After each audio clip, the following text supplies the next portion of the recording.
शंकर जी ने पार्वती को कहा कि एक बार तुमने हिमालय पर्वत पर जाकर गंगा किनारे मुझको पति रूप में पाने के लिए कठिन तपस्या प्रारंभ की थी।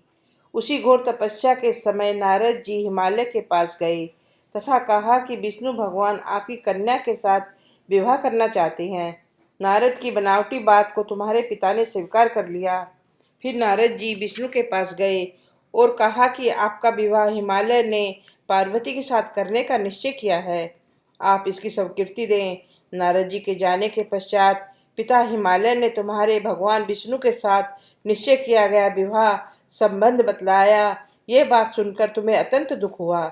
एक सखी के द्वारा दुख का कारण पूछे जाने पर तुमने कहा कि मैं इधर भगवान शंकर के साथ विवाह करने के लिए कठिन तपस्या कर रही हूँ, इधर हमारे पिता विष्णु के साथ संबंध करना चाहते हैं।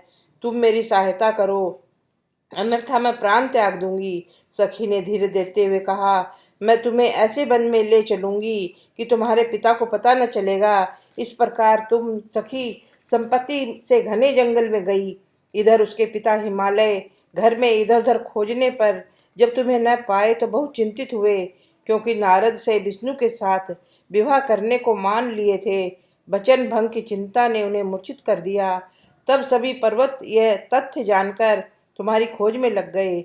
उधर सखी सहित तुम सरिता किनारे एक गुफा में मेरे नाम पर तपस्या करने लगी। भाद्रपद शुक्ल पक्ष तृतीया को उपास रहकर तुमने सिकता का शिवलिंग स्थापित करके पूजन तथा रात्रि जागरण भी किया। तुम्हारे इस कठिन तप व्रत के कारण मुझे तुरंत तुम्हारे पूजन स्थल पर आना पड़ा। तुम्हारी मांग तथा इच्छा के अनुसार तुमको मुझे अर्धांगिनी रूप में स्वीकार करना पड़ा।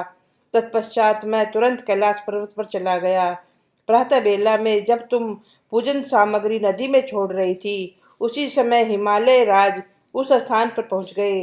वे तुम दोनों को देखकर पूछने लगे, बेटी तुम यहाँ कैसे आ गई? तब तुमने विवाह वाली बात सुना दी। वे तुम्हें घर बुला लाए। तब शास्त्र विधि से तुम्हारा मेरे साथ विवाह हुआ। हरितालिका व्रत नामकरण सखी द्वारा हरि जाने पर इसका हरत आलिका पड़ गया। शंकर जी ने पार्वती से ये भी बतलाया कि जो स्त्री इस व्रत को परम श्रद्धा से करेगी उसे तुम्हारे समान ही अचल सुहाग मिलेगा।